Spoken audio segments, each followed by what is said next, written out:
They laughed when the professor asked the question, until a child's voice from the window silenced the room. The lecture hall of Sanders Theater had always carried a certain kind of reverence. Its wooden panels, its red velvet seats, and the high-arched ceiling reminded every student who entered that they were part of a lineage stretching back centuries. On this cold morning in Cambridge, Massachusetts, the room was filled with over 100 students, most of them the brightest mathematics minds Harvard had to offer. Professor Arthur Graham, gray-haired and famously strict, paced slowly in front of the blackboard. He carried no notes. He rarely did. For Graham, teaching was less a recital and more a kind of duel. A duel with ignorance, complacency, and sometimes with arrogance. On the board behind him, written in firm chalk lines, was a question that had silenced many classrooms before. Can anyone explain why the distribution of prime numbers along the number line seems random and yet holds a hidden order? How does this mystery connect to the Riemann hypothesis? He paused, letting the words hang. The Riemann hypothesis. To most of the students in the room, the phrase carried both allure and dread. It was one of the great unsolved problems of mathematics. Some whispered that whoever solved it would not only earn a place in history, but also a $1 million prize. Yet even with years of training, no one in the hall had a confident answer. A nervous laughter broke the silence. Then another chuckle, and soon the room buzzed with the kind of uneasy humor people cling to when faced with the impossible. Professor Graham did not smile. He folded his arms and surveyed the room with his sharp eyes. He was about to call on Julian Ward, the top student, Harvard's golden boy, when it happened. A small voice drifted in from the tall window at the side of the hall, a voice that was too high, too young, too out of place. "It's because the primes pretend to be random," the voice said, halting but clear. "But they still obey patterns when you put them into a spiral, like a candy spiral." The laughter died instantly. Heads turned toward the window. There, clinging to the stone sill, was a boy no taller than the desk in front of them. His hair was unkempt, his jacket 2 sizes too large, and in his small hands he held a wicker basket full of brightly wrapped candies. His cheeks were flushed red from the cold, but his eyes, they carried a brightness that seemed almost out of place in a child. The students were too shocked to react. Some thought it a prank. Others whispered that perhaps the janitor's children had wandered in. But Professor Graham did not move. He stood rooted to the floor, his heart suddenly hammering in his chest. "What did you just say?" he asked, his voice low. The boy shifted, uncertain. "If you put the numbers in a spiral," he said again, "the prime ones, they make lines. They're not random. They're hiding in straight paths, like the way candies line up in a box if you turn them just right." A silence, heavy and absolute, spread across Sanders Theater. Even Julian, who never missed an opportunity to show off, remained frozen in his seat. Professor Graham felt a strange tremor in his hands. It was not fear. It was recognition. The sudden recognition that before him stood a mind untouched by formal training, yet reaching intuitively toward truths that had baffled mathematicians for generations. "Come inside," Graham said finally. "What's your name, child?" The boy hesitated, then climbed carefully through the open side door near the window. His basket of candies clinked softly as he walked. He stood at the bottom step of the stage, looking impossibly small against the vast blackboard towering above him. "My name's Miles," he whispered. "Miles Carter." The students erupted into whispers. Some scoffed, others sneered. "Is this a joke?" one muttered. "He sells candy outside Widener," another said. "I've seen him." Julian leaned back in his chair, smirking. "Professor, surely we're not taking mathematical advice from a child with a candy basket." Graham raised his hand, silencing them all. His eyes never left Miles. "You mentioned a spiral," he said. "Show us." Miles glanced around nervously, clutching his basket. For a moment it seemed he might bolt back through the door. Then, slowly, he placed the basket down, picked up a small piece of chalk that had rolled to the floor, and approached the board. His fingers trembled as he reached up. The chalk squeaked faintly as he drew. First a square spiral, turning outward. Then, with each turn, he marked certain numbers: 2, 3, 5, 7, 11, 13, prime numbers. The audience watched as tiny hands created a pattern that seemed at once playful and profound. Soon, diagonal lines began to emerge. Lines formed entirely of prime numbers. The boy stepped back. "See? They're not scattered. They're like stars in a galaxy. You think they're random, but they keep forming paths." A murmur rose through the room. Some students leaned forward, astonished. Others crossed their arms, unwilling to admit surprise. But the pattern on the board spoke louder than anyone. Professor Graham exhaled slowly. He had seen the Ulam spiral many times before. Mathematicians had studied its strange patterns for decades. But to hear it described not in terms of number theory, but as a candy spiral, as if mathematics were something you could taste and hold, that was new. More than new, it was pure. At the back of the hall, the large wooden doors creaked open. Dean Edward Harrow, tall and severe in his dark suit, stepped inside. He looked around with a frown.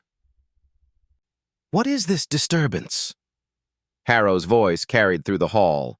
His eyes landed on Miles, the chalk still in his hand. "A street child?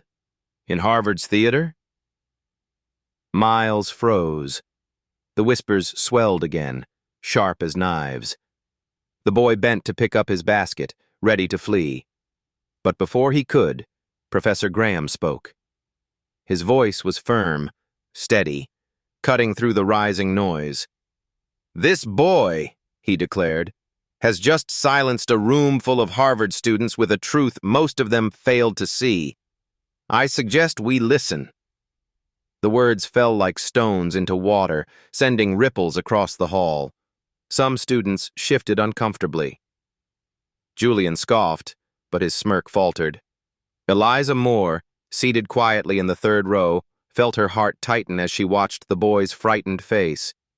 In that instant, she knew this was no ordinary child. And as Miles Carter stood trembling before the board, clutching his basket of candies, no one could have guessed that Harvard, the fortress of tradition, wealth, and power, was about to be changed forever by the whisper of a child at its window. Morning in Cambridge arrived quietly, as if the city itself did not want to wake too suddenly. In the small apartment on the third floor of a leaning brick building near Riverside, the radiator clattered and hissed. A dented kettle whistled faintly on the stove. 7-year-old Miles Carter stood on a chair so he could reach the cupboard. He measured oatmeal with the care of a young scientist. 1 cup of oats, 2 cups of water, and a pinch of salt balanced carefully on his fingertip. He stirred until the bubbles formed small volcanoes. His mother, Rachel, was already dressed for work. She wore navy work pants, a faded sweatshirt, and the Harvard facilities jacket she had been given years earlier. She moved with caution, like someone who knew her strength could slip away if she was careless. When she reached for the kettle, her hand paused at her chest, just for a moment, before she continued. The pause did not escape Miles. He noticed everything. "Eat, honey," she said, forcing her voice to sound light. "It is going to be a long day." "We can share," Miles answered, dividing the oatmeal into 2 mugs. "You need more than I do." "I need your smile more than I need breakfast." She kissed the top of his head. On the counter sat the willow basket. It was slightly warped from rain and lined with a faded cloth napkin. Inside lay neat rows of wrapped candies in bright colors, red, yellow, and green. Miles had counted them the night before. 144 pieces. He liked the square number. It made the world feel steady. He had bought the candies with coins saved from earlier sales. He knew exactly what each piece cost and how many he had to sell before Friday to cover rent and his mother's medicine. He kept the figures penciled on the back of an old envelope. Inventory, 144 pieces. Cost per piece, 6 cents. Price per piece, 25 cents. Rent, shortfall, $27. Prescription, $15.70. He had written at the bottom in shaky letters, "I will make it work." Now Rachel tucked her hair under a band and slipped her ID badge into her pocket. Miles picked up the basket and held it like a guest of honor. "Today we stand by the big library," he told it. "People there look like they miss home." "By Widener Library," Rachel said. "Remember, if you get cold, stand near the heating grate. And no running." "No running," he repeated. Then he added softly, "Does it hurt today?" She pretended confusion. "Does what hurt?" "Your chest." "My pride," she answered, smiling weakly. "When you worry about me like you are the parent." He took her hand, small against his. "I will worry less if you promise to sit down when the bell in your heart rings." Rachel laughed, though her laugh carried weariness. "Deal, Professor Carter. Now get your hat." They walked down the narrow stairwell together. The hallway smelled of laundry soap and dust. On the second landing, a corkboard displayed flyers for a yard sale, a lost cat, and a church choir. Someone had left a grocery bag marked "Free Books." Miles peeked inside and pulled out a battered geometry workbook. He tucked it under his arm without a word. Rachel saw and said nothing, her pride showing in her tired smile. Outside, the wind from the river bit at their faces. They walked toward the yard, streetlights clicking off behind them one by one. By the time they reached the iron gates near the library, students were already crossing the brick paths, backpacks over their shoulders, steaming cups of coffee in their hands, moving quickly as if the day itself were chasing them. Rachel guided him to his usual spot by the lamppost. She fussed with his hat, tucked the cloth around the basket, and made him recite his rules.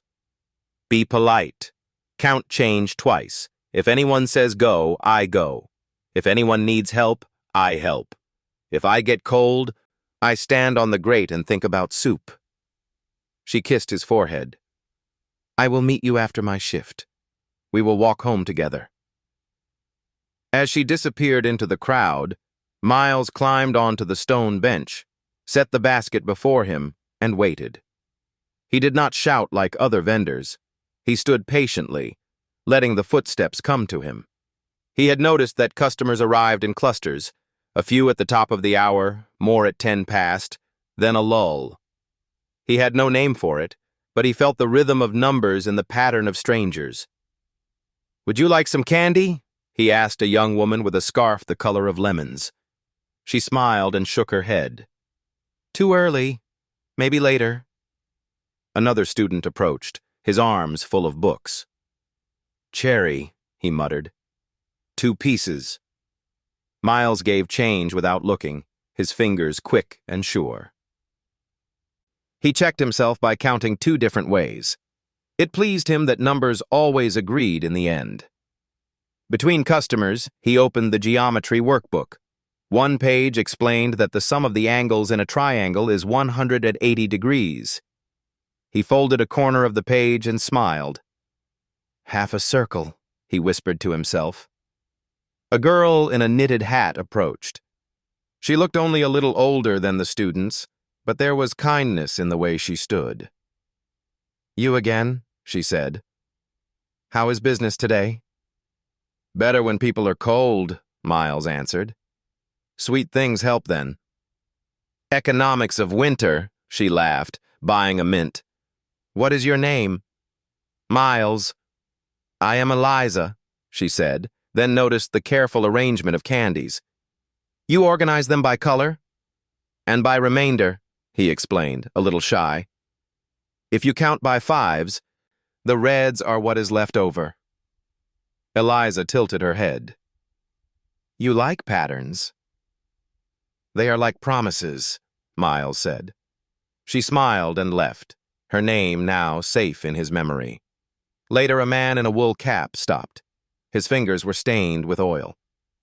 How much for all the yellows? There were 29 lemon candies. At a quarter each, the price was over $7, but Miles offered 6. The man paid and left 1 lemon candy behind. Miles watched it glow in the basket like a small sun. At noon, the yard filled with hurried footsteps. A saxophone played in the distance. Miles felt the familiar tug of worry, thoughts of his mother at work, thoughts of the white bottle of pills waiting on the counter at home. He sketched a square spiral in his workbook, marking prime numbers as he counted outward. The dots formed faint diagonal lines.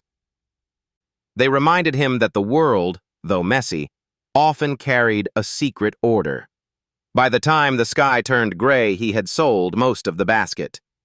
He carried the coins home, taking the shortcuts he knew, past the cafe that smelled of cinnamon, through the courtyard where a piano sometimes sang, across the parking lot where puddles held the whole sky after rain. At the mailbox, the landlord stopped him. Tell your mother I need the rent by Friday. Not promises, money. We will have it, Miles said quietly. In the apartment, he poured the coins onto the table and stacked them into careful towers, quarters in neat rows, dimes like rooftops, nickels like boots. He wrote the total on the envelope, $18.75. He checked the math twice and smiled because both answers agreed. He washed the cloth from the basket, clipped it to dry over the radiator, and started dinner. When Rachel arrived, she looked exhausted, but the room smelled of potatoes and onions and something warm. She sat, smiling faintly as Miles served her. They ate slowly, as if each bite were a small gift. After dinner, he showed her the workbook. She traced the spiral he had drawn. What are the dots? She asked. Prime numbers, he said. Numbers that cannot be divided except by one and themselves, like people who will not change to please others. Stubborn and true, she said softly. He brought her the bottle of medicine with water. She swallowed the pill, and he placed his ear against her chest, listening. 90 beats per minute, he counted. He pretended he did not know that was too fast. To him, it was simply the rhythm of home. Tell me something about numbers, she murmured, eyes heavy. When you draw a triangle, the 3 corners add up to half a circle, he said. She smiled with her eyes closed. I love when the world adds up. It does not always, he whispered, but sometimes it does, in secret. That night he wrote in his notebook, Rent before Friday, buy more lemon candies, watch the lunch rush. Eliza is her name. Then, under all of it, if I stand very still, the world comes closer. He drew a small spiral with his finger on the window glass, watching his breath fog and clear. Across the yard, in a lecture hall, the chalk from yesterday still faintly marked a spiral on the board. He did not know that professors were speaking about him in secret rooms. He only knew that tomorrow he would return with his basket, count change twice, and watch his mother breathe. Snow had begun to drift into the corners of Harvard Yard. It did not fall in heavy curtains, but in light, restless flakes that made the air look full of ash. The red brick paths turned slick and shining, and students hurried across them, heads bent, coats pulled tight. From the steps of Seaver Hall, Miles Carter watched, his small basket clutched against his chest. His mother was at work. His geometry book was hidden inside the cloth lining.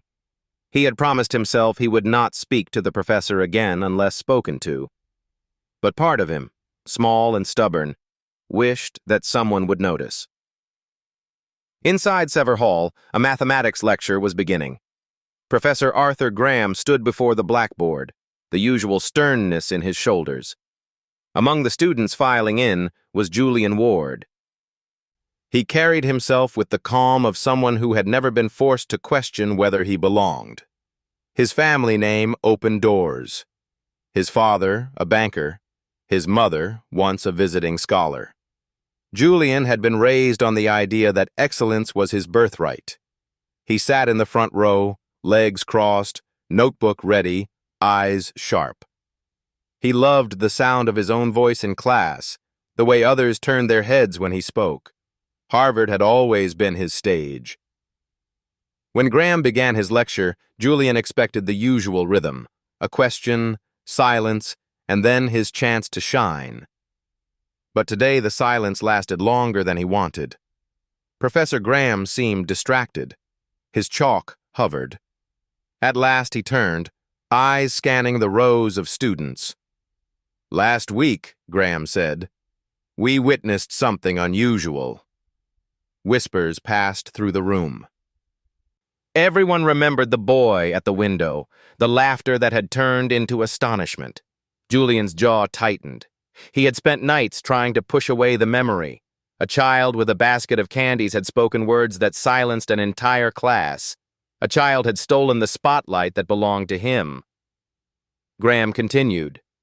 "The spiral of primes is not new, but the way it was described..." He paused, almost smiling, as though mathematics were candy in a box.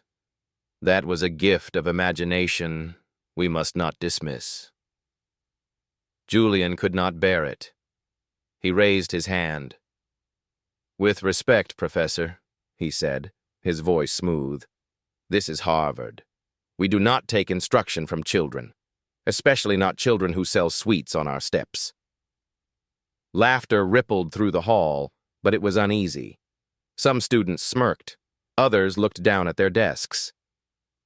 Graham's face hardened. "And yet, Ward, the truth of mathematics is not decided by age or wealth. It is decided by clarity. Would you like to challenge the pattern he showed us? You may attempt it on the board." Julian stood, masking his anger with a confident stride. He took the chalk and began writing primes across a spiral, his lines neat but stiff. For a moment it looked correct, but as the numbers grew, his spiral drifted. Diagonals bent, alignments wavered. The students began to murmur again, but this time not in awe, rather in confusion. Julian forced a laugh. "Well, perhaps chalkboards are not the best medium for such drawings," he said, stepping back. Professor Graham returned to the board. With 3 swift motions, he corrected the drift. The primes fell neatly into place again. "It is not the medium," he said quietly. "It is the eye." Julian sat down, face burning. He saw Eliza Moore in the 3rd row. She was not laughing. Her gaze had followed the professor's corrections, then drifted toward the window as though remembering the boy who had first drawn it. After class, the students spilled into the hallway. Julian overheard their whispers. "That kid was right." Did you see how easily Graham fixed Julian's mistake? Imagine being shown up by a 7-year-old. Julian's fists clenched inside his coat pockets. He stormed out into the yard, the snow crunching under his shoes. That afternoon, near Widener Library, Eliza slowed as she passed the boy with the candy basket. She had been thinking about him since the lecture. Miles was standing on his usual stone bench, his cheeks pink from the cold, offering candies with quiet patience. She hesitated, then stepped closer. "Business today?" she asked. He smiled. "Slower. Snow makes people want soup, not candy." She bought a piece anyway. As he handed it to her, she noticed the edge of a workbook peeking out from beneath the cloth. "You study between customers?" He nodded shyly. "Numbers do not get cold." Eliza wanted to ask more, but Julian's voice cut through the air. "Well, well," he said loudly, striding across the yard. His breath fogged in the air like smoke. "Here is our little professor, selling sweets and teaching Harvard, all in the same week." Miles looked down. His hands tightened on the basket. Julian stepped closer, his smile sharp. "Tell me, boy, do you plan to write your dissertation between candy sales? Perhaps publish in the Journal of Street Mathematics?" A few students nearby laughed nervously. Eliza's eyes flashed. "That is enough, Julian." "Enough?" Julian sneered. "He is making fools of us, of Harvard. A stray child wandering into our halls." Miles spoke, his voice barely above the wind. "I did not mean to. I was only answering." Julian bent down, so his face was level with the boys. "Then here is another question. What is 7 times 13? Miles answered instantly.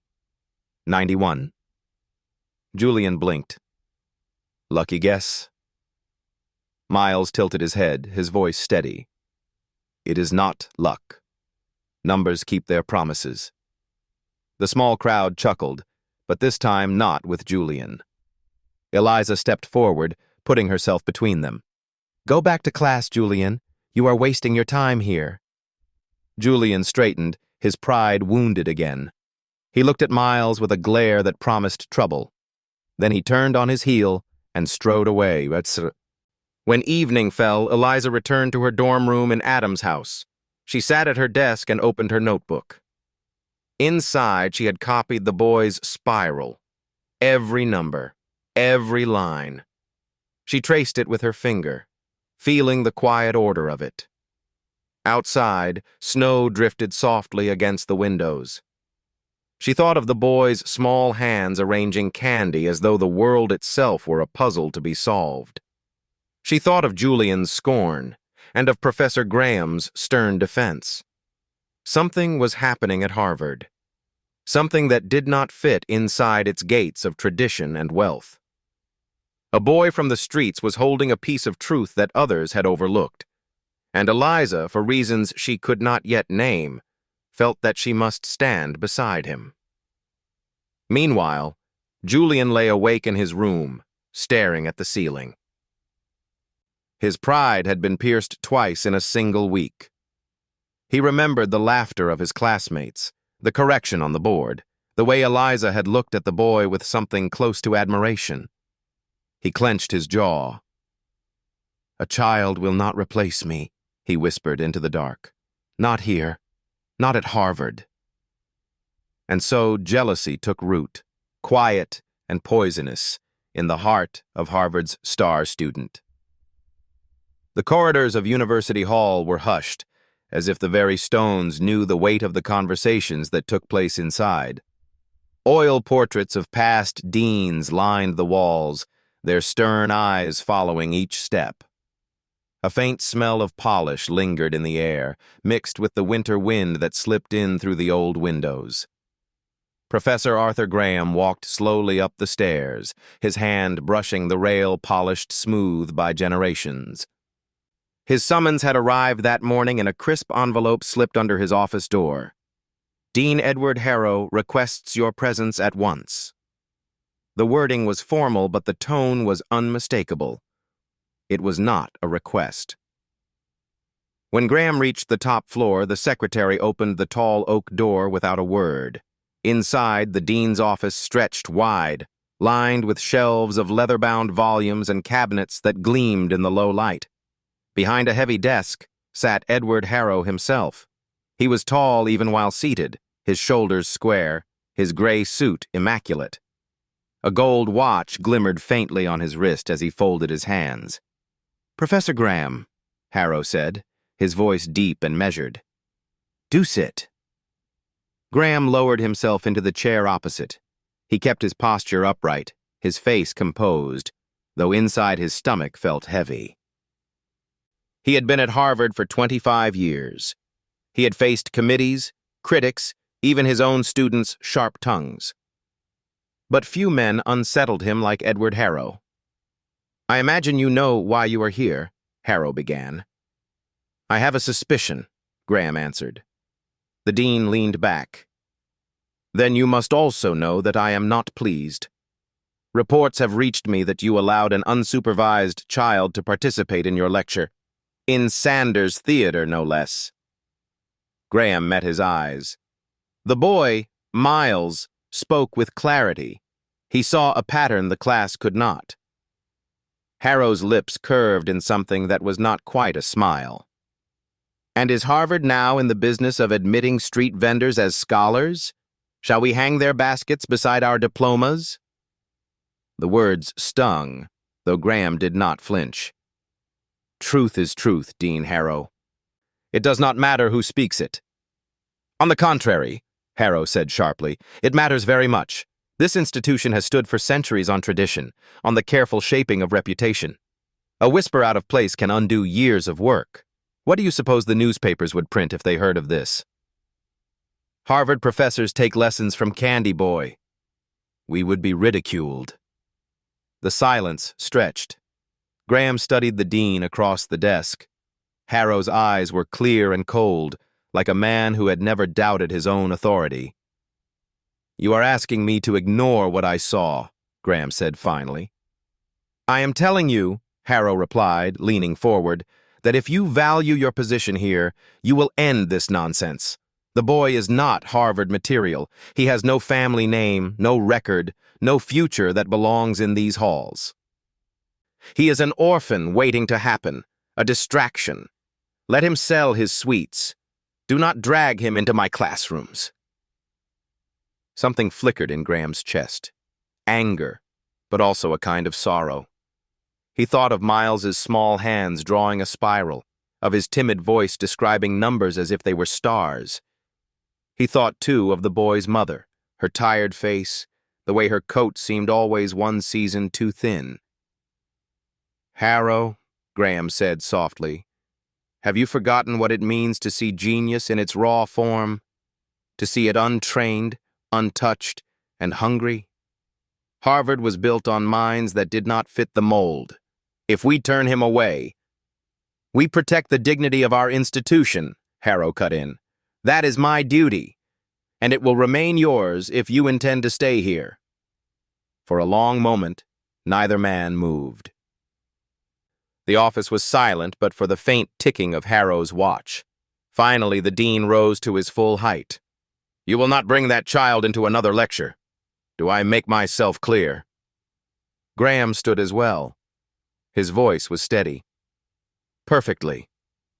He left the office with his heart pounding, the portraits staring down at him as though weighing his worth. Outside, the winter sun was sinking, casting long shadows across Harvard Yard. Graham walked past the gates, his breath clouding the air. He tried to shake off the weight of Harrow's words, but they clung to him like frost. At the edge of the yard, near the steps of Widener Library, he saw the boy again. Miles stood on his usual stone bench, the basket at his side. His cheeks were pink with cold, his small hands busy arranging the candies in neat rows. Students passed, some pausing to buy, some merely glancing. The boy greeted each with quiet courtesy, his voice almost lost in the wind. Graham stopped, watching. He could have walked past. He could have obeyed. But something in the sight of that small figure against the towering library broke the wall Harrow had tried to build inside him. Miles, Graham called. The boy looked up, startled, then smiled. Hello, sir. Do you want candy? Graham shook his head. No, I want you to keep drawing, keep thinking. What you showed us, it matters. Miles blinked, uncertain. But the man in the suit, he looked angry. Graham crouched so their eyes were level. Yes, some men fear what they cannot control. But remember this, numbers do not belong to them. They belong to anyone who sees them clearly. Do you understand? Miles nodded slowly. I think so. Graham placed a gentle hand on his shoulder. Then promise me you will not stop. I promise, Miles whispered. For the first time in weeks, Graham felt something like hope stirring in his chest. He straightened, gave the boy a firm nod, and walked away into the deepening dusk. Behind him, Miles returned to his candies. He began arranging them into a spiral again, just as he had the numbers. Students glanced and smiled, thinking it a child's game. None of them saw what Graham saw, a pattern emerging quietly in the hands of a boy too young to be burdened by such brilliance, too poor to be noticed by the powerful, but too gifted to remain hidden. And though Dean Harrow believed he had silenced the matter, a spark had already been lit. The yard was quiet in the late afternoon, quieter than usual. The snow had stopped, leaving behind a damp silence that made every sound sharper. Miles sat on the stone bench with his basket half empty. His fingers were stiff from the cold, but his mind was restless. The day's sales had been slow. Students hurried past with scarves pulled high and hands tucked deep into their pockets. Only a few had stopped, and now the basket looked sparse and uneven. To most eyes, it was just candy, scattered in a disorderly mess. But to Miles, the unevenness itched at him. He could not stand it. He began rearranging. First, he made rows of red, yellow, and green. Then, feeling dissatisfied, he started again. His fingers moved quickly, not out of play, but of necessity. He laid one candy in the center of the bench, then placed the next beside it, then turned again, building outward. Slowly a spiral took shape, one piece after another winding away from the center. Each time he placed a candy, he whispered the next number. 1, 2, 3, 4, 5. His voice was barely audible, but his mind was racing. By the time he reached 23, he paused. The spiral was wide enough to reveal something more than neatness. Diagonal lines began to appear, not in the candies themselves, but in the numbers he spoke as he placed them. Prime numbers, the special ones. He leaned closer. 17, 19, 23. They landed almost like stars along the same invisible path. He followed the diagonal with his finger, then looked for another. There it was again. Lines of prime numbers, hiding inside what had seemed at first to be chaos. He felt his breath quicken. It was the same rush he had felt the day he pressed his face to the lecture hall window. The same spark that told him numbers were not accidents. They were secrets, waiting for someone patient enough to listen. Across the yard, Eliza Moore had just left Lamont Library with her notebook under her arm. She was heading back to her dorm when she noticed the boy on the bench. Something about the way he bent over his basket caught her attention. His head was bowed, his lips moving silently, his small hands arranging candies with the concentration of a sculptor. She slowed, then stepped closer.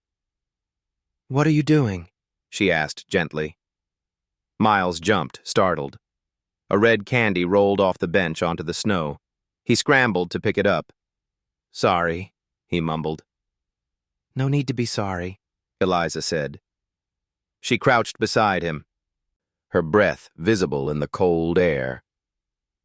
"That looks like a pattern." Miles hesitated. Then, in a voice barely above a whisper, he said, "It is a spiral, a square one. If you keep counting, the special numbers fall into lines." "Special numbers?" "Primes," he said. "The ones that do not share themselves with anyone else. Like 13 or 17. They line up." Eliza frowned, intrigued. She had seen the Ulam spiral once in a textbook, but she had never thought of it like this. Never with candies, never with such innocence. She reached into her bag, pulled out her notebook, and flipped to a blank page. "Show me." Miles blinked. No one had ever asked him that before. Not his classmates at the public school he sometimes missed, not the neighbors in their building. Only the professor had listened, and now this girl. He continued placing candies, counting softly. 29, 31, 37. His fingers tapped lightly on the ones he recognized as prime. A line stretched across the spiral. See? They are hiding. Eliza's pencil flew across the page. She sketched the square spiral, marking dots for each prime number. The lines appeared just as the boy said they would. She felt a chill, but not from the winter air. This is incredible. Miles looked at her, unsure. It is just numbers. No, she said firmly. It is more than that. It is beauty. He blushed and looked down, embarrassed by the word. Not far away, Julian Ward walked out of Harvard Hall with 2 classmates. He had been brooding all day, but when he spotted Eliza kneeling beside the candy boy, his jealousy burned fresh. "What is she doing?" he muttered. His friends shrugged, uninterested, but Julian's pride could not ignore it. He crossed the yard, his shoes crunching against the thin ice. "Well, well," he said as he drew near.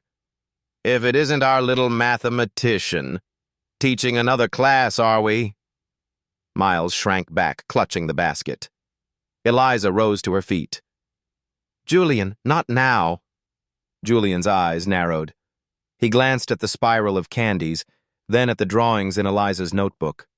A flicker of recognition passed through him. He knew what this was. He had read about the spiral once, buried in an appendix of a paper. But seeing it here, drawn by a child with candy, was something else entirely. Something dangerous. He forced a laugh. "Candy's on a bench. That's what has you so enchanted, Eliza." Eliza's voice was calm, but firm. "Patterns can come from anywhere, Julian. Even candy." Julian's smile did not reach his eyes. "If the professor is so easily impressed, maybe I should take a closer look myself." He bent down, studying the spiral. His mind was already racing, not with wonder but with ambition. He straightened, his coat swishing. "Amusing," he said with false casualness, "but nothing new." Then, lowering his voice, "You should be careful, boy. Ideas can be stolen." Miles frowned, confused. Julian turned on his heel and strode away, but his thoughts were already scheming. If he could take this crude drawing, polish it, and present it as his own, perhaps the humiliation of the past weeks could be undone. Perhaps he could reclaim his throne. When the last student left the yard, Eliza and Miles sat quietly on the bench. The spiral still glowed with color against the gray stone. "You should keep drawing," Eliza said softly. "Not just with candy. Put it all in your notebook." Miles hesitated. "What if someone takes it?" "Then you draw more," she said firmly, "because no one can take what lives in your mind."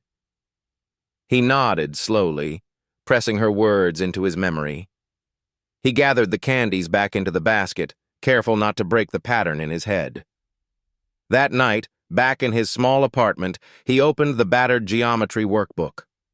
On the inside cover, he began again, this time with pencil marks instead of candy. The spiral unfolded across the page, prime numbers standing out like stars in a night sky. Rachel, his mother, watched from the couch. "What are you working on, sweetheart?" Miles looked up, his eyes shining. "I am trying to catch the hidden paths." Rachel smiled faintly, though her hand pressed against her chest as she spoke. "Then catch them, Miles. Catch them all." And so he kept drawing, long into the night, unaware that the spiral he had made in candy on a cold bench in Harvard Yard was about to draw him deeper into a world of rivalry, ambition, and betrayal. The winter sun over Cambridge was pale and uncertain, as though it, too, was reluctant to climb above the rooftops. Inside Harvard Hall, the lecture room filled with the shuffle of chairs and the murmur of anticipation. A small seminar was about to begin. Graduate students, junior faculty, and a few curious undergraduates had gathered. They had heard whispers. Julian Ward, the star student, was presenting something unusual. Julian entered with measured calm, a folder tucked under his arm. His suit jacket was too sharp for an afternoon seminar, but he wore it deliberately. He wanted to look like a man stepping into history, not a boy struggling to reclaim his pride. His smile was controlled, his eyes restless. He approached the blackboard and, with a dramatic pause, began to speak. Colleagues, today I wish to present a visualization of prime distribution that may shed light on long-standing mysteries. He opened his folder and withdrew several sheets of graph paper. On them were spirals of numbers, dots marking primes. The audience leaned forward. Some nodded with interest, others frowned. It was Miles's spiral, transferred from candy to paper, polished with Julian's neat hand, stripped of its humble origin. He drew on the board, 1, 2, 3, 4, winding outward, marking primes with chalk dots. Notice, he said, the clear diagonals, the lines of primes. Such alignments suggest order within apparent randomness. A hum of recognition passed through the room. Yes, they had seen diagrams like this before, in journals or old conference proceedings, but to see it framed as fresh, spoken with confidence, was enough to stir excitement. Julian pressed on. If we study the density of these diagonals, we may approach a new understanding of prime distribution, and perhaps take one step closer to the great challenge. He paused, letting the words settle. The Riemann hypothesis. Applause rippled across the room, not thunderous, but approving. Julian's chest swelled. For a moment he believed the spotlight was his again.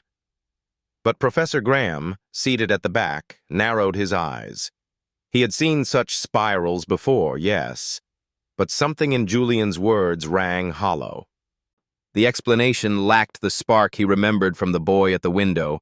It was too rehearsed, too clinical, stripped of the wonder that made the pattern meaningful. When the applause died, Graham raised a hand. "Ward," he said, his voice cutting through the chatter. "This spiral, where did you first encounter it?" Julian's smile flickered. "It is an established idea," he said quickly. "I simply refined it." "Refined it," Graham repeated. His gaze was sharp, searching. "And what of the original insight? The one that described it as a candy spiral, not a numerical trick? The poetry of it, did that also come from your hand?" Julian's jaw tightened. "Professor, with respect, mathematics is not poetry. It is rigor." Graham leaned back in his chair, unconvinced. The room was silent, students shifting uncomfortably. At that moment, a messenger appeared at the door. "Professor Graham," he called quietly, "urgent news from Mount Auburn Hospital." Graham's heart lurched. He stood immediately, excusing himself, his mind racing. Only one thought pierced the fog: Rachel Carter. Across town, Miles sat on a hard plastic chair in the hospital corridor. His basket lay forgotten at his feet. His small hands clutched the strap of his jacket. He had walked here alone after a neighbor ran to tell him that his mother had collapsed near Harvard Yard. The hall smelled of antiseptic and cold metal. Nurses moved briskly, their shoes squeaking against the floor. Every so often, the door at the end of the corridor swung open, and the sound of monitors leaked out, a steady beep like an unfamiliar heartbeat. Miles stared at the tiles, counting them in groups of 4, then 6, then 9, trying to hold on to numbers because they were steadier than fear. But the fear seeped through anyway. His mother had always hidden her weakness, but he had seen the way her hand lingered at her chest. He had heard the coughs she tried to bury in her pillow. Now she was behind that door, and he was powerless. Eliza appeared, breathless, her scarf still dusted with snow. She had heard from a classmate who worked part-time at the hospital. She hurried to Miles and knelt beside him. "How is she?" He shook his head. They won't tell me. They say I am too young. His voice cracked. Too young for answers, too young for numbers, too young for everything. Eliza put an arm around his shoulders. You are not too young for truth, she said softly. But sometimes adults forget that. He leaned into her, his small frame trembling. I should have been there. I should have carried the basket home faster. Maybe she would not have fallen. That is not your fault, Eliza said firmly. You are a child, Miles. You are not supposed to carry the whole world. He lifted his tear-streaked face, eyes fierce despite the trembling. But I have to. She is all I have. Eliza's throat tightened. She thought of her own parents, far away, alive and healthy, their support so constant she had never questioned it. And here was this boy, 7 years old, bearing a burden heavier than most grown men. Hours later, Professor Graham arrived, his coat still dusted with snow. He found Eliza in the corridor, Miles asleep against her side, clutching his basket as though it were a lifeline. Graham's face was lined with worry. How is she? He asked quietly. Eliza shook her head. They are running tests. The doctor said her heart is weak. Graham's eyes softened as he looked at the boy. No child should live with such weight. No, Eliza agreed. But he does, and he carries it with more grace than most of us. Graham stood in silence, his mind torn. Back at Harvard, a student was claiming credit for a discovery born from this boy's imagination. Here, the boy's mother lay between life and death, and the dean, Edward Harrow, would use all of it to protect the institution's name. He felt the burden pressing down. Yet when he looked at Miles, asleep but still clutching the basket, he knew what he had to do. Meanwhile, Julian walked back across the yard, his papers under his arm, his smile brittle. The applause still echoed in his ears, but so did the professor's question. Where had he encountered it? He had no good answer. He glanced at the dorm windows glowing in the evening light. Somewhere inside, Eliza was probably sketching more spirals in her notebook. Somewhere across town, the boy was probably clutching his little book with more drawings that could humiliate him again. Julian tightened his grip on his folder. If the boy wanted to play at mathematics, then Julian would make sure the game was his to win. That night in a hospital chair, Miles woke to the soft sound of machines. His mother's face was pale against the pillow, her chest rising and falling slowly. He reached for her hand, so light in his own. Please don't leave me, he whispered. Numbers swirled in his mind, but for once they brought no comfort. The lines, the primes, the spirals, none of them could fix the rhythm of her failing heart. For the first time, the boy who saw order in everything faced the terrifying truth. Some things could not be solved. The snow had turned to rain. It tapped softly against the windows of Cambridge like 1,000 quiet fingers, steady and unrelenting. In the small apartment, Miles sat at the kitchen table with his notebook open before him. The basket of candies lay untouched beside him, half full, the colors dulled by the dim light of a single lamp. His mother was asleep on the couch, her chest rising with a shallow rhythm that frightened him each time he counted it. He had never been afraid of numbers. But tonight, numbers betrayed him. The pills in the white bottle were fewer than they should be. Rent was due in 3 days. His day's sales had amounted to barely $6. When he added the columns, the answers only confirmed what he already knew. He could not make it work. He gripped his pencil tightly, willing the numbers to change.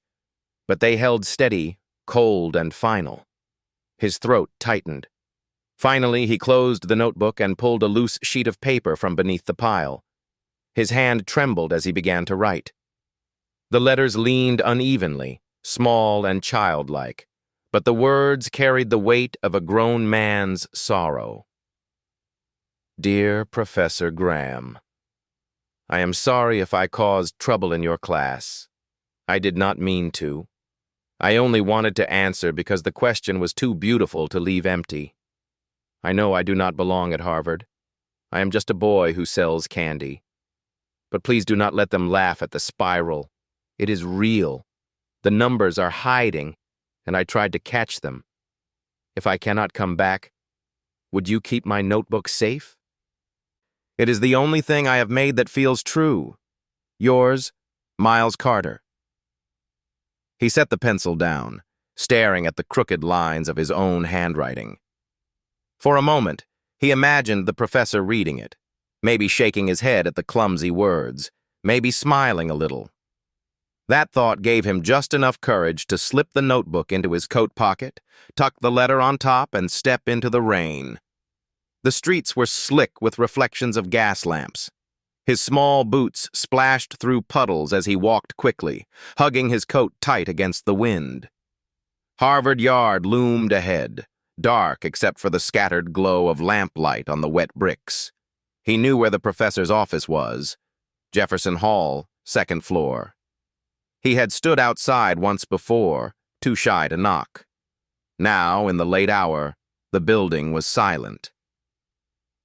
The great wooden door creaked as he pushed it open. The hallway smelled faintly of chalk and old paper. He padded softly to the office door, his heart racing as if he were doing something forbidden. He bent down, slid the folded letter and the notebook under the heavy wood, and whispered into the empty air, "Please, keep it safe." For a moment he stood there, staring at the thin gap under the door. A strange emptiness spread through him, as though he had given away a piece of himself. Then he turned and ran back into the rain. The next morning, Professor Graham arrived at Jefferson Hall earlier than usual. His night had been restless, haunted by the image of Rachel pale in her hospital bed and the boy asleep in a chair beside her. He unlocked his office door, pushed it open, and froze.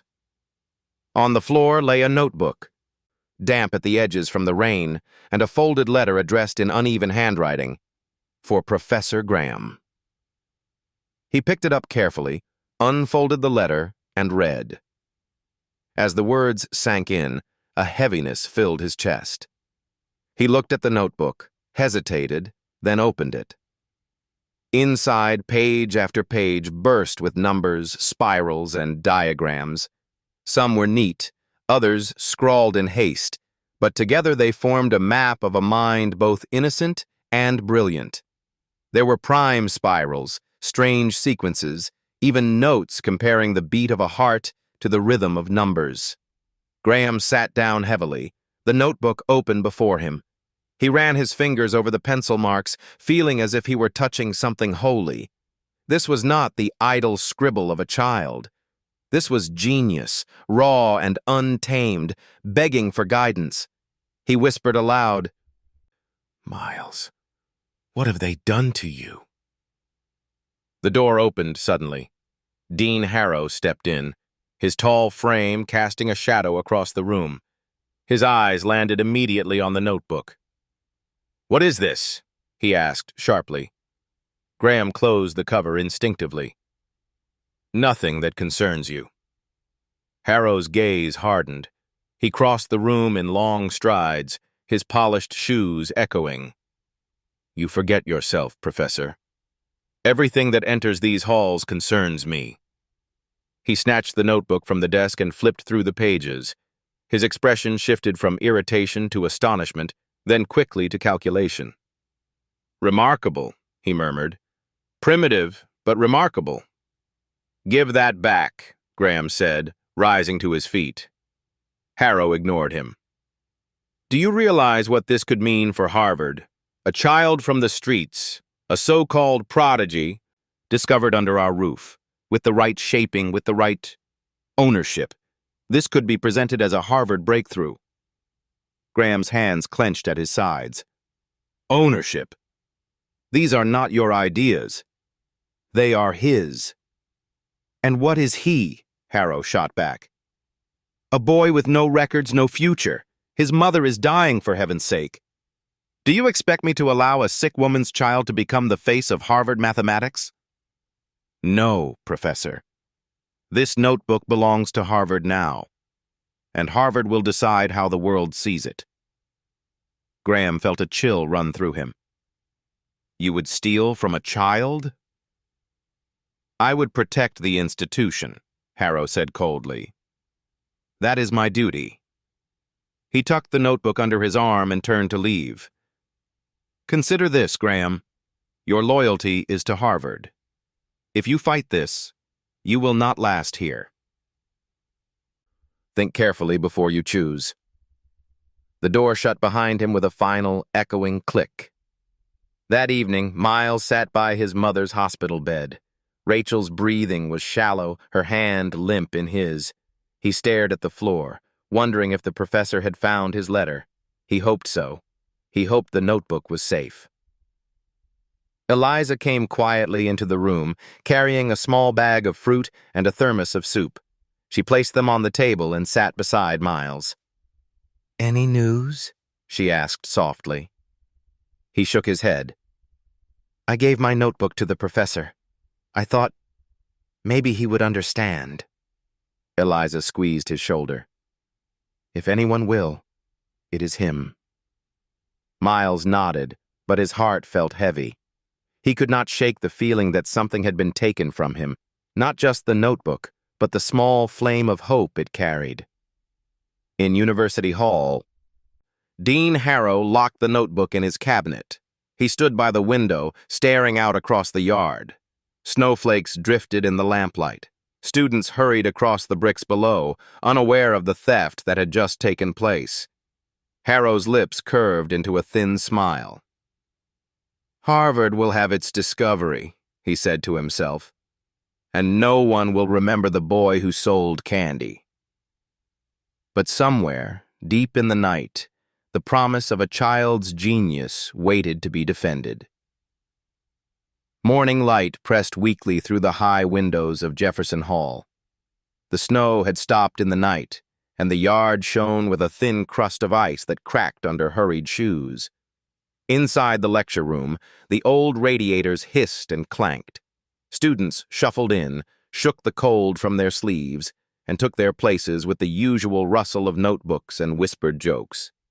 The blackboard was empty. That in itself was not strange. Boards were empty before lectures. But this emptiness felt different. No faint shapes of yesterday's equations showed through the dust. No half-erased arrows. No ghost of primes arranged in a square path. The slate was clean as glass, a dark mirror reflecting rows of waiting faces. Professor Arthur Graham entered a few minutes late, a stack of papers in his hand, and a look that did not belong to him. He set the papers down. For a long moment he did not reach for the chalk. He stood with his hands at his sides, eyes on the board, as if the right words might appear on their own. Whispers grew. Where is the kid? Did they ban him? I heard security told him to stay away. Someone said he got expelled, a voice offered from the back. And a few students snorted at the absurdity of expelling a child who was never enrolled. Eliza Moore sat in the third row, her pencil poised but still. She felt the emptiness of the board pull at her like a tide. Miles would have loved the quiet slate, the way it asked for order, the way it waited. Graham cleared his throat. Today's topic is continued fractions and their relation to approximation, he said. The room settled, but his voice lacked its usual iron. He picked up the chalk, then set it down again. We will postpone. He looked at the door as if he expected someone to walk through it.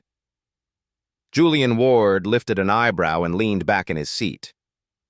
Professor, he said in a tone of polished concern, perhaps we should proceed. We cannot let, outside distractions change the pace of Harvard. Several students glanced at him, measuring the words. Eliza turned, met Julian's eyes, and held the stare until he looked away. Graham closed his grade book. "Class dismissed for today," he said. "Read the notes I posted last week." There were groans, some relief, some confusion. Chairs scraped, coats found arms, voices rose and fell. The board stayed black and silent. In the corridor, the rumor spread like light across glass. "The boy was expelled. The dean shut it down. He is a liability. He made us look foolish." "He did not make us look foolish," Eliza said aloud when she heard it a third time. She did not wait for an answer. She was already moving, one hand on the strap of her bag, her steps quick and sure. Outside, the air bit at her cheeks.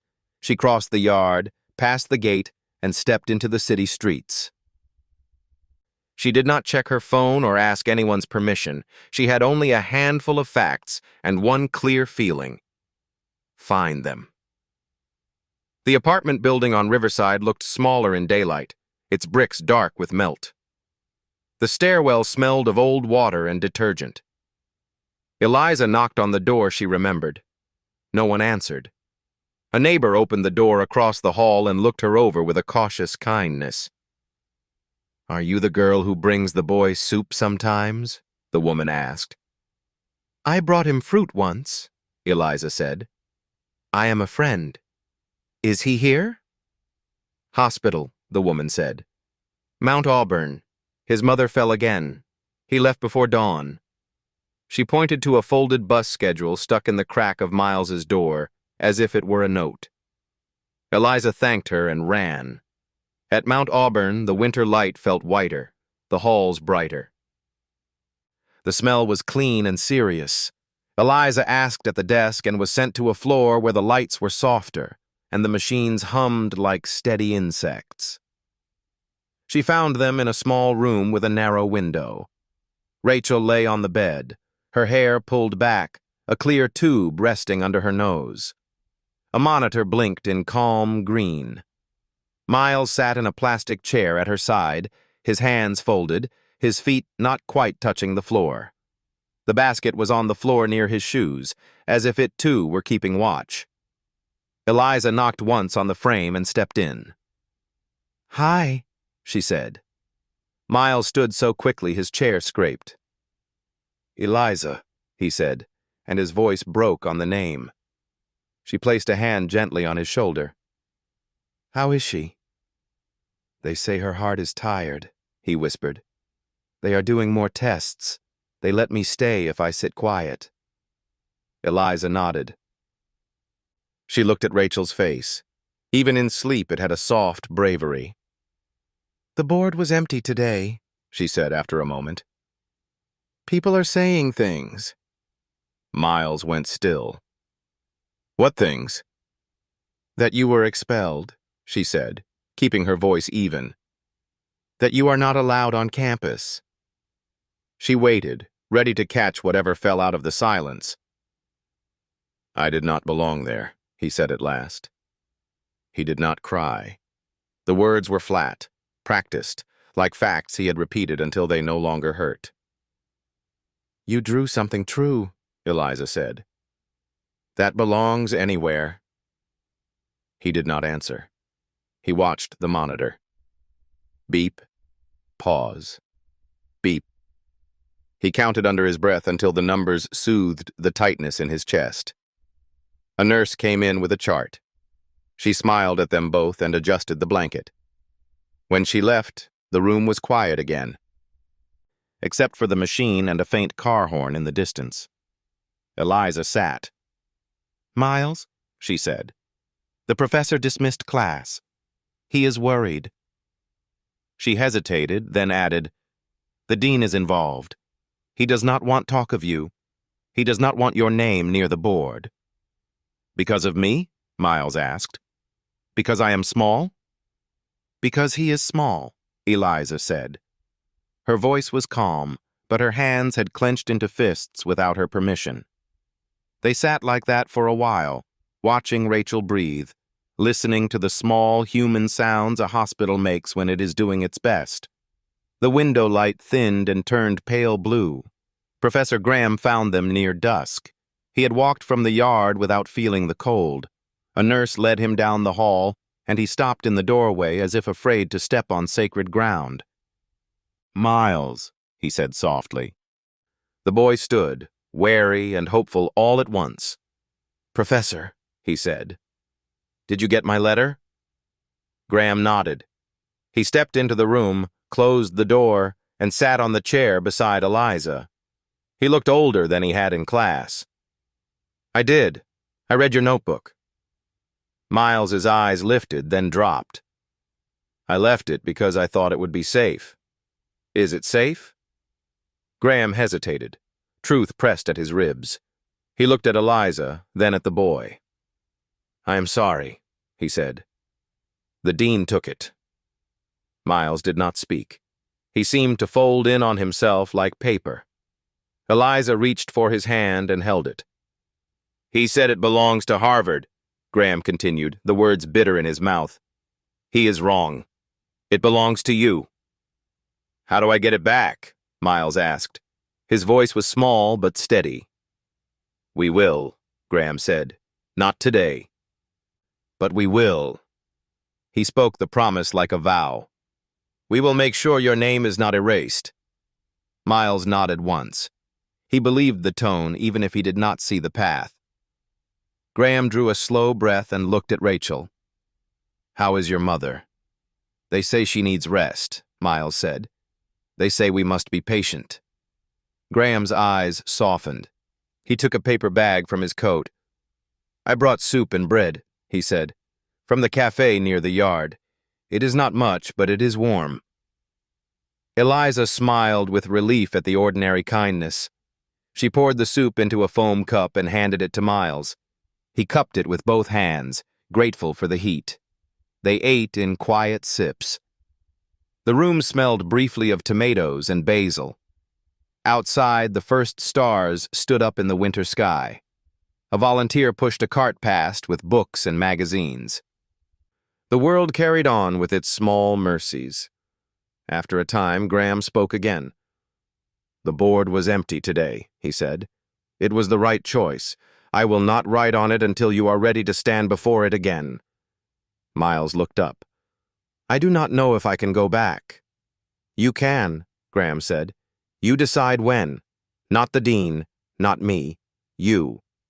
Eliza added, "And when you do, I will be there, in the front row." Miles's eyes moved from one to the other. The steadiness of their faces gave him back a measure of his own. "Then maybe I can," he said.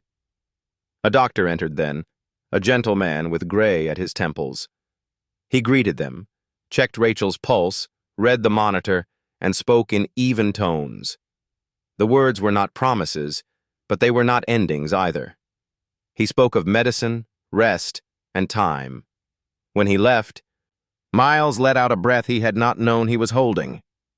He sat again, took his mother's hand, and counted another minute of beeps, 90 beats, then 88. He did the math in his head and felt for the first time all day a small easing. It was late when Graham stood to go. He rested a hand on Miles's shoulder. "I will come back tomorrow," he said. "Try to sleep, both of you." He looked at Eliza with a gratitude he did not dress in words. After he left, Eliza pushed 2 chairs together and made a bed of coats for Miles. He shook his head. "I should sit with her," he said.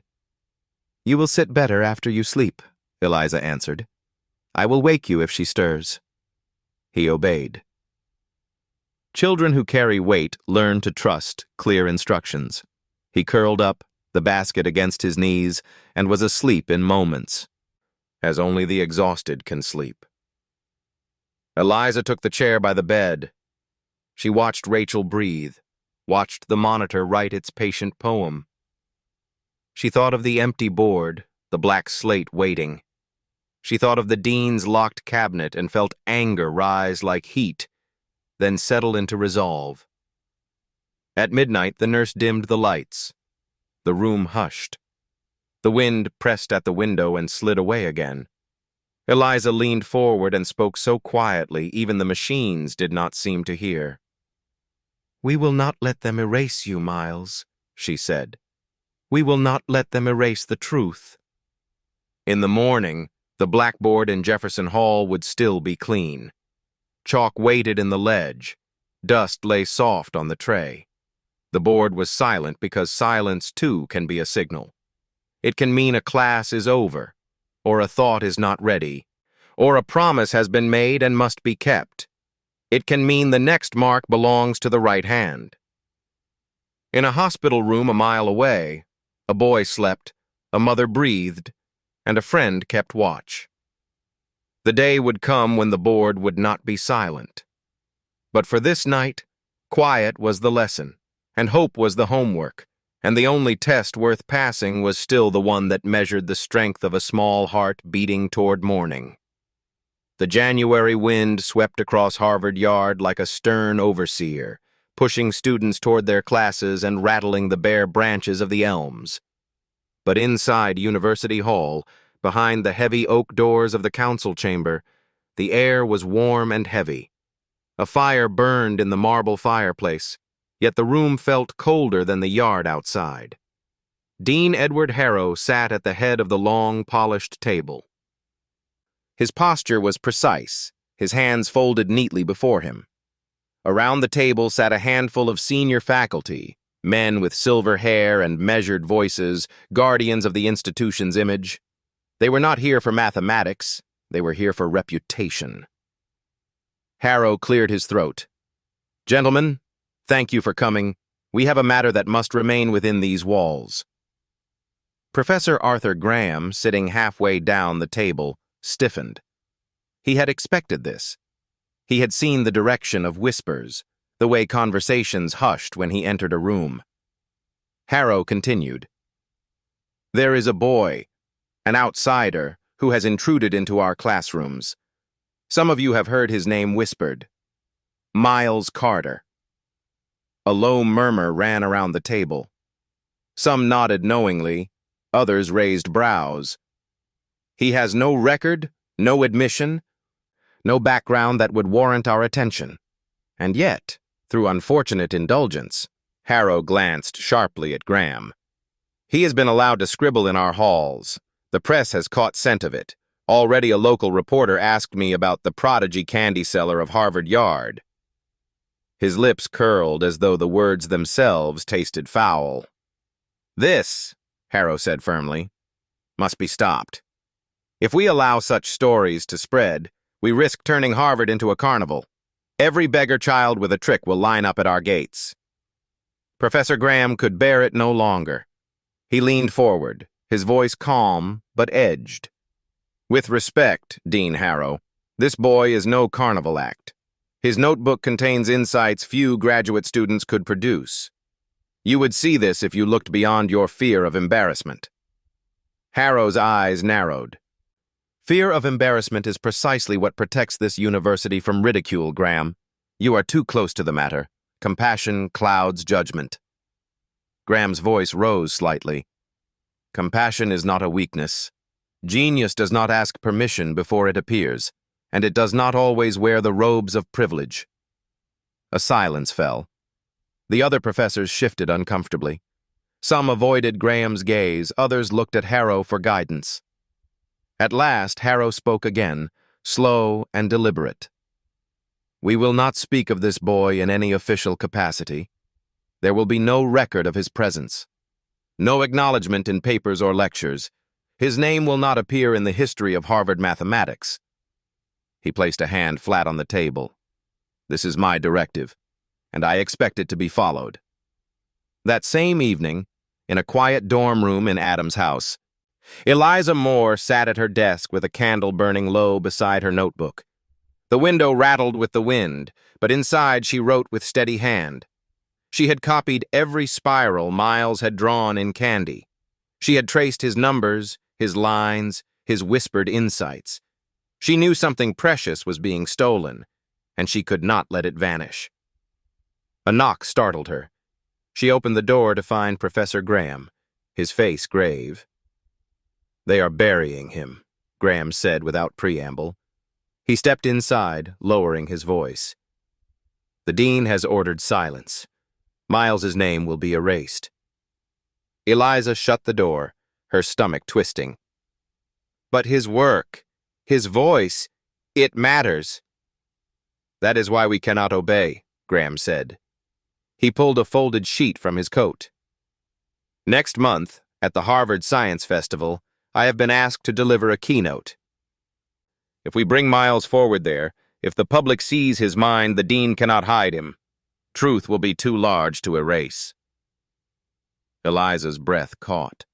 She imagined the boy standing before hundreds, his small hands clutching chalk, his spiral blooming across a blackboard. She saw Rachel, weak but proud, watching her son claim a place no one wanted to grant him. But she also saw the danger. The dean will try to stop it. Yes, Graham said, which is why we must be careful. We cannot tell anyone until the moment arrives. We must prepare Miles quietly. If he falters, they will laugh, and Harrow will bury him deeper than before. Eliza nodded slowly. Then we will not let him falter. At Mount Auburn Hospital, Miles kept vigil by his mother's bed. The monitors hummed, the beeps steady now, not frantic. Rachel's face was pale, her smile faint but real when she opened her eyes. "Did you sell your candy today?" she asked, her voice thin. "A little," Miles said. He tried to sound cheerful. "Enough for soup tomorrow." She squeezed his hand weakly. "You take care of me better than I deserve." "Don't say that," Miles whispered fiercely. "You deserve everything." Rachel closed her eyes again, and Miles turned to his spiral notebook. He had borrowed loose pages from Eliza, filling them with numbers while the machines kept rhythm for him. The primes still whispered their secrets. He still believed in their hidden order. But a fear lingered in his chest. What if no one ever knew? What if the dean's silence swallowed him whole? He pressed his pencil harder, carving numbers into the paper as if to make them undeniable. If the world refused to see, he would draw until it could not look away. Back in University Hall, Dean Harrow locked his cabinet with a small metallic click. Inside lay Miles's original notebook, hidden among reports and files. Harrow brushed dust from his sleeve and allowed himself a satisfied breath. "History will remember Harvard," he murmured. "Not a boy with a basket." But even as he spoke, in the dorm of Adams' house and in a hospital room on Mount Auburn Street, two people were quietly weaving threads of defiance. And in the heart of a child, fragile yet burning, the determination to be seen was already stronger than the silence that sought to erase him. The banners of the Harvard Science Festival hung heavy in the cold February air. Crimson cloth snapped in the wind, and students hurried across the yard with programs clutched in gloved hands. Inside Sanders Theater, the great hall glowed with anticipation. Reporters filled the back rows, their notebooks open. Faculty, alumni, and students crowded every seat. This was Harvard on display, its brilliance polished, its pride unshaken. On the stage, the blackboard stretched wide and silent, its surface cleaned to a perfect shine. A tray of chalk rested at the bottom. The light of the chandeliers gave the slate a faint gleam, like dark water waiting for the first stone. Professor Arthur Graham stood in the wings, his hands tight behind his back. He had not slept much. The dean's warning still echoed in his mind. "If you dare bring that boy here, you will regret it." Yet Graham had chosen. He looked toward the side door, where Eliza Moore stood with Miles. The boy was small in his oversized coat, his basket clutched tight against him. His eyes were wide but steady. He had spent nights at his mother's hospital bedside, whispering numbers to himself when the fear became too much. And now here he was, about to face the greatest hall of learning in America. Eliza crouched beside him. "You don't have to be anyone else, Miles. Just show them what you see." Miles nodded. He lifted the piece of chalk Graham had given him, holding it as though it were fragile. The announcer's voice carried across the hall. "Ladies and gentlemen, for our keynote demonstration, Professor Arthur Graham, joined by a very special guest." A ripple of surprise passed through the audience. Graham stepped out first, bowing his head slightly. Then he gestured to the side door. Miles walked onto the stage. Gasps rose, murmurs spread. Reporters craned forward, pens poised. Julian Ward, seated near the front, felt his chest tighten. Dean Harrow in the balcony gripped the railing, his jaw hard as stone. The boy stopped at the center, basket at his feet, chalk in his hand. He looked up at the vast board. For a moment, the hall was too large, too bright. He felt the hundreds of eyes pressing down on him. His heart thudded, faster than he could count. He thought of running. But then he remembered his mother's smile the night before, faint but unbroken. He remembered Eliza's promise. He remembered the professor's vow. He took a breath, stepped to the board, and pressed chalk to slate. 1, he whispered, marking the center. 2, 3, 4, 5. The chalk squeaked softly, spiraling outward. Numbers marched around the square path. He spoke each one under his breath, steadying himself. 13, 17, 19, 23. Dots appeared where primes fell. Slowly, diagonals began to stretch across the spiral. Lines emerged, faint at first, then undeniable. The hall grew still. The shuffling ceased. Even the reporters stopped their scribbling, all eyes fixed on the small figure drawing order out of darkness. Miles stepped back, his spiral blooming across the board like a constellation. He turned, his voice carrying now, clear though small. "People say primes are random, but they are not. They hide in lines. They hide in spirals. They are like stars.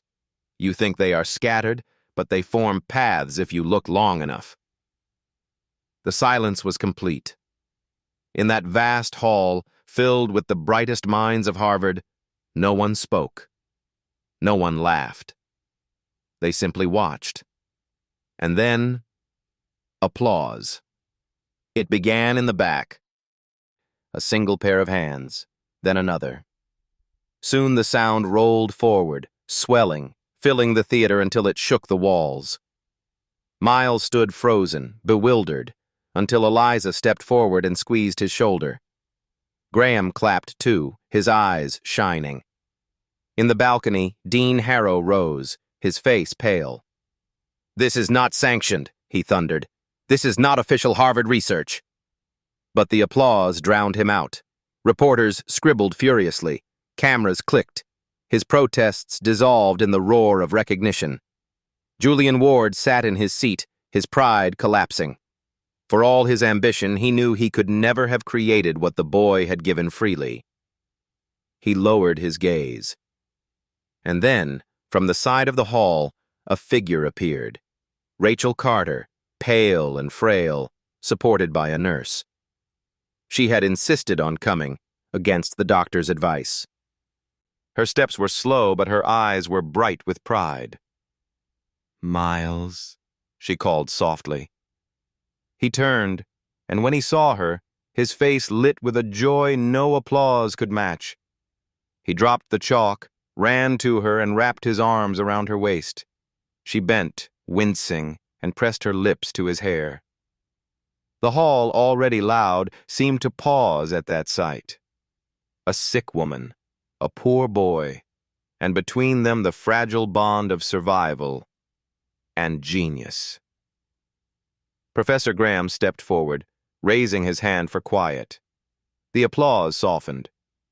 "Ladies and gentlemen," he said, his voice steady, You have seen something today that Harvard cannot deny. Genius may enter through the front gate, yes, but sometimes it arrives by the window. Sometimes it wears no robes, carries no name, and sells candy in the cold. But truth belongs to all who see it. The hall erupted once more. Dean Harrow, his face gray, turned and left the balcony without a word.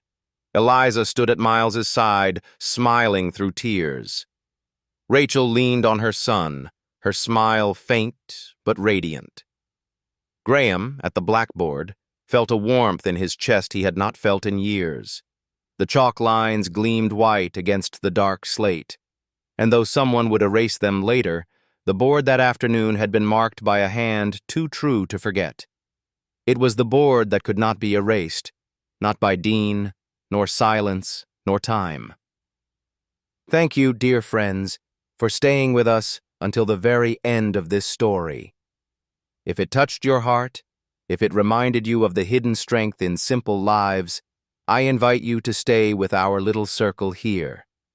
Please subscribe so that more stories like this, quiet, warm, and true, may find their way to you. Until next time, may your days be gentle, and may you never forget, even the smallest light can brighten the darkest hall.